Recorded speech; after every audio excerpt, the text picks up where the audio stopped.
JNU में इन 3 दिन में क्या कुछ हुआ और साथ ही सियासत पर क्या कुछ हो रहा है, इस पर हम बात करेंगे। हमारे संवाददाता हमारे साथ जुड़ गए हैं। रीमा पाराशर हमारे साथ मौजूद हैं, साथ ही बालकृष्ण हमारे साथ मौजूद हैं। हम दोनों के पास चलेंगे, लेकिन उससे पहले एक रिपोर्ट आपको दिखाते हैं। 3 दिन के हंगामे विरोध प्रदर्शन के बाद जेएनयू प्रशासन ने कैंपस में मीडिया के घुसने पर पाबंदी लगा दी और इसके साथ ही कोई भी बाहरी व्यक्ति कैंपस में प्रवेश नहीं कर सकता। हमारे संवाददाता पंकज जैन ने मौके का जायजा लिया।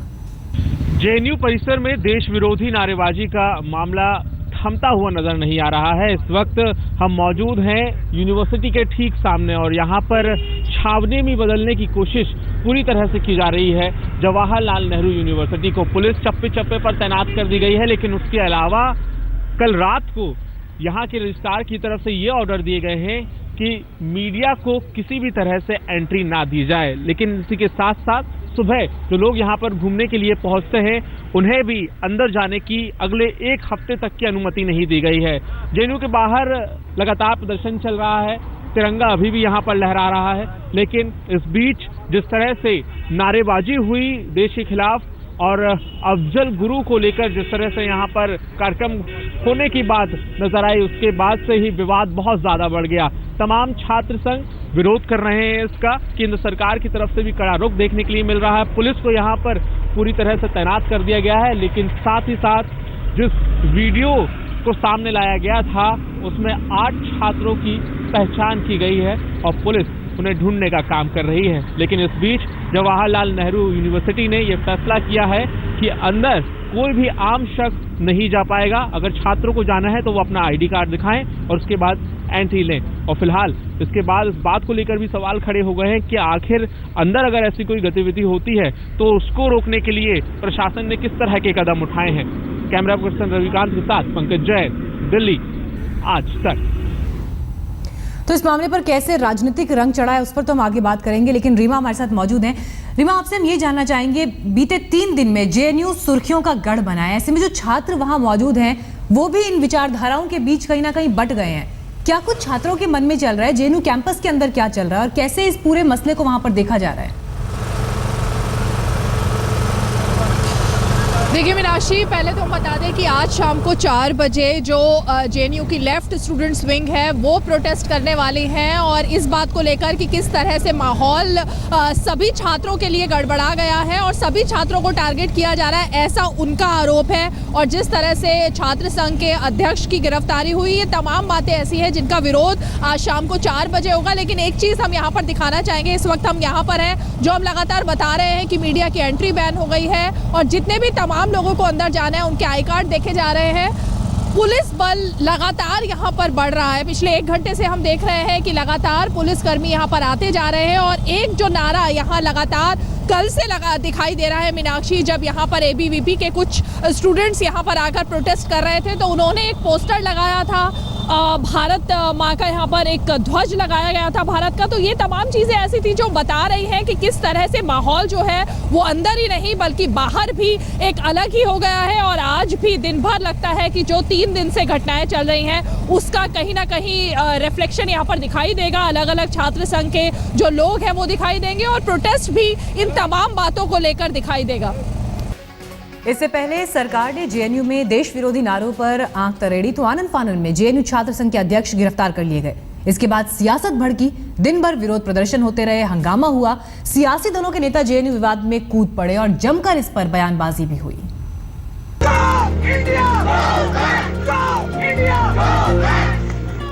गद्दारी और उसके विरोध की ये गूंज सत्ता के शिखर तक पहुंची। गृह मंत्री बोले, बस अब और माफी नहीं, कड़ी कार्रवाई होगी। नतीजा दोपहर होते होते जेएनयू छात्र संघ के अध्यक्ष कन्हैया कुमार उठा लिए गए। पूछताछ की बात कहकर थाने लाई दिल्ली पुलिस ने उन्हें गिरफ्तार कर लिया। कन्हैया पर आरोप है कि हिंदुस्तान की बर्बादी के नारे वाली उस रात जेएनयू की सभा में कन्हैया भी था, बल्कि वही उसका अगुवाई कर रहा था। जिस तरीके से कुछ लोगों ने नारेबाजी की है, क्योंकि सारा देश देख चुका है, सारे देश ने न देखा होता तो मैं इस दुर्भाग्यपूर्ण घटना की चर्चा न करता। भारत विरोधी नारे लगाए जा रहे हैं, भारत की एकता, अखंडता, संप्रभुता पर सवालिया निशान लगाने की कोशिश की जा रही है। बहनों भाइयों, मैंने दिल्ली के पुलिस कमिश्नर को सीधा निर्देश दिया है। मैंने कहा है इन्हें माफ नहीं किया जाना चाहिए, कठोर से कठोर कार्रवाई के विरुद्ध की जानी चाहिए। और मैं आपको यकीन दिलाना चाहता हूं कि इस हिंदुस्तान में ऐसी हरकत करने वालों का जब तक हमारी सरकार है, हमारे प्रधानमंत्री मोदी की है और मैं भारत सरकार का गृह मंत्री हूं, नहीं होने। गृह मंत्री ने दहाड़ लगाई थी, हड़कंप तो मचना ही था। एक तरफ सियासी बयानबाजी तेज हुई तो दूसरी तरफ स्थानीय लोग जेएनयू गेट पर प्रदर्शन करने पहुंच गए। तरह तरह के पोस्टर के साथ मुनीरका के लोग जेएनयू गेट के सामने इकट्ठा हो गए। गुनहगारों को सजा देने की मांग करते हुए लोगों ने जमकर नारेबाजी की। प्रदर्शनकारियों ने जेएनयू कैंपस में घुसने की भी कोशिश की, लेकिन भारी तादाद में पहले से मौजूद पुलिस बलों ने उन्हें रोक दिया। स्थानीय लोगों के प्रदर्शन की वजह से काफी देर तक ट्रैफिक रुकी रही। करीब घंटे भर बाद जेएनयू गेट से प्रदर्शन खत्म हुआ तो इंडिया गेट के सामने नारेबाजी गूंजने लगी। यहाँ अखिल भारतीय विद्यार्थी परिषद से जुड़े छात्र प्रदर्शन करने पहुंचे थे। एबीवीपी का आरोप है कि जेएनयू में ये अकेला मामला नहीं है, ऐसी चीजें वहां चलती रहती हैं। इसलिए ऐसी मानसिकता के खिलाफ एक्शन का वक्त आ गया है। तो वही लेफ्ट पार्टी के नेता भी इस पूरी बहस में कूदे और समर्थन करने लगे छात्रों का। हमारे संवाददाता बने हुए हमारे साथ रीमा पाराशर और साथी बालकृष्ण। बड़ी बात यह कि आज के दिन में हम क्या कदम देख सकते हैं आगे, क्योंकि आसार ऐसे में कि और कुछ गिरफ्तारियां भी हो सकती हैं, या आगे सरकार क्या कुछ कदम इस पर उठा सकती है?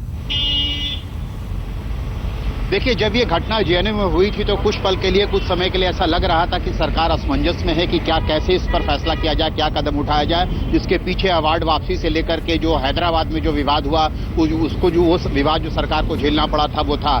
लेकिन जब महेश गिरी ने ये मुकदमा दर्ज कराया और उसके बाद जब गृह मंत्री राजनाथ सिंह ने बयान दिया कि सख्त कार्रवाई होगी, उसके बाद सरकार का रुख साफ हो गया। और जो आपने देखा कि कन्हैया कुमार की गिरफ्तारी हुई और उसके बाद ये बात बिल्कुल साफ है कि और गिरफ्तारियां होंगी। कन्हैया ने खुद ये कहा है कि जो लोग वीडियो में नारे लगाते हुए दिख रहे हैं उसमें से कुछ लोग जो है वो, कुछ स्टूडेंट्स के बारे में उसने खुद ये माना कि वो जेएनयू के हैं, कुछ बाहरी हैं, उन सब की पहचान होगी, उनकी गिरफ्तारी होगी।